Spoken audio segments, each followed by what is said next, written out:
रात के 1 बज रहे थे। सड़क बिल्कुल सुनसान थी और स्ट्रीट लाइट्स खराब होने की वजह से हर तरफ गुप अंधेरा था। मैं अपनी बाइक पे अकेला था। ठंडी हवा मेरी जैकेट से टकरा रही थी। मुझे बस जल्दी घर पहुंचना था। अचानक मुझे लगा कि बाइक भारी हो गई है, जैसे पिछली सीट पर कोई बैठ गया हो।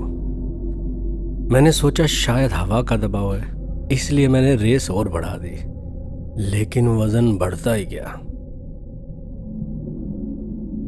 मेरे कंधे पे ठंडक महसूस हुई, जैसे किसी ने अपने बर्फीले हाथ रख दिए हों। मेरा दिल जोर जोर से धड़कने लगा। मैंने हिम्मत करके बाइक के साइड मिरर में देखा। मिरर में कुछ नहीं था, सिर्फ अंधेरा। मैंने सुकून का सांस लिया और सोचा कि यह सिर्फ मेरा वहम है। तभी मेरी नजर अपने हेलमेट के शीशे पर पड़ गई। वहां मेरे चेहरे का अक्स और साथ एक और चेहरा था। वो मेरे कंधे के ऊपर से झांक रहा था। उसकी आंखें बिल्कुल सफेद थीं और वो मुस्कुरा रहा था। मैंने चीखने की कोशिश की, लेकिन आवाज ही नहीं निकली। वो चेहरा धीरे से मेरे कान के पास आया और हेलमेट के अंदर ही सरगोशी की। तेज चलो, हमें देर हो रही है। मेरी बाइक का हैंडल हाथ से फिसल गया। बाइक बुरी तरह रोड पे गिर गई। चिंगारियां निकली और लोहे के घिसने की आवाज ने रात का सन्नाटा चीर दिया। मैं रोड के किनारे झाड़ियों में जा गिरा। कुछ देर तक तो मुझे कुछ समझ नहीं आया। सर घूम रहा था और टांग में शदीद दर्द हो रहा था। हर तरफ धूल थी। धीरे धीरे मेरी आंखें खुली। चारों तरफ मौत जैसी खामोशी थी। मैं लड़खड़ाते हुए उठा। पहली चीज जो मैंने चेक की वो मेरे कंधे थे। वो वजन, वो बोझ अब वहां नहीं था। मैं अकेला था। मैंने दूर पड़ी अपनी बाइक को देखा। अजीब बात थी कि इतनी बुरी तरह गिरने के बावजूद बाइक का इंजन अभी तक स्टार्ट था और हेडलाइट जल रही थी। बाइक साइड पर गिरी हुई थी, लेकिन उसकी रोशनी एक खास जगह पर पड़ रही थी।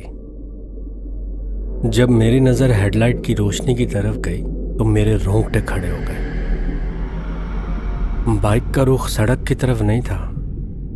वो रोशनी सीधा सड़क के नीचे एक पुराने टूटे हुए लोहे के गेट पर पड़ रही थी। गेट के ऊपर जंग लगा हुआ था। बोर्ड था जिस पर लिखा था कब्रिस्तान, और रोशनी गेट के अंदर जमीन के एक खास हिस्से पर पड़ रही थी।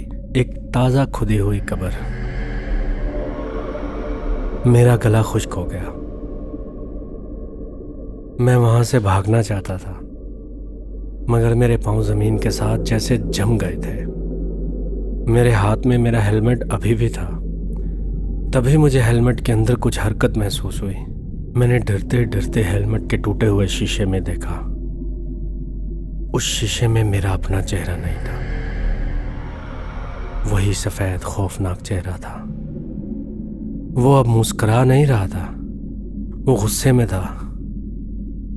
उस शीशे के अंदर से आवाज आई, बिल्कुल साफ, जैसे वो मेरे दिमाग के अंदर बोल रहा हो। हम पहुंच गए हैं, अब नीचे उतरो।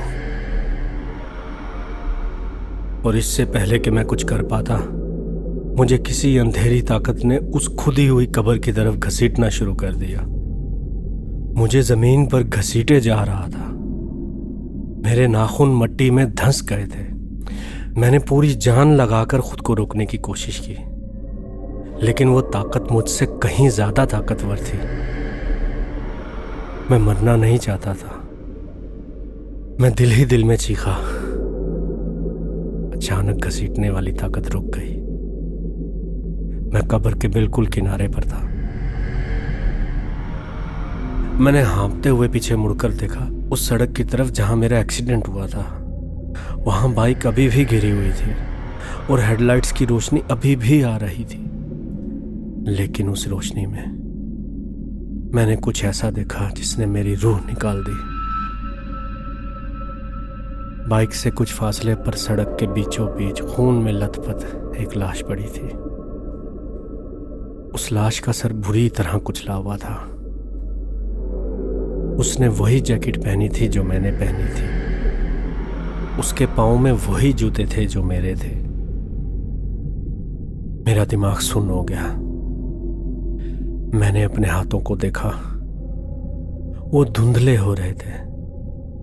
मैंने अपने सीने पर हाथ रखा, दिल नहीं धड़क रहा था। तभी वो ठंडी भयानक आवाज दोबारा मेरे कान में आई, लेकिन इस बार वो हेलमेट से नहीं बल्कि कब्र के अंदर से आ रही थी। तुम बचने की कोशिश नहीं कर रहे, तुम तो कब के मर चुके हो। मुझे एहसास हुआ कि वो बोझ जो मुझे महसूस हो रहा था वो कोई भूत नहीं था, मौत थी जो मुझे लेने आई थी। मैंने आखिरी बार अपनी बेजान लाश को रोड पर देखा। फिर मुझे सुकून सा महसूस हुआ। दर्द खत्म हो गया, डर खत्म हो गया। मैंने अपनी आंखें बंद कर ली और खुद को उस कब्र के अंधेरे में गिरने दिया। और फिर एक खामोशी।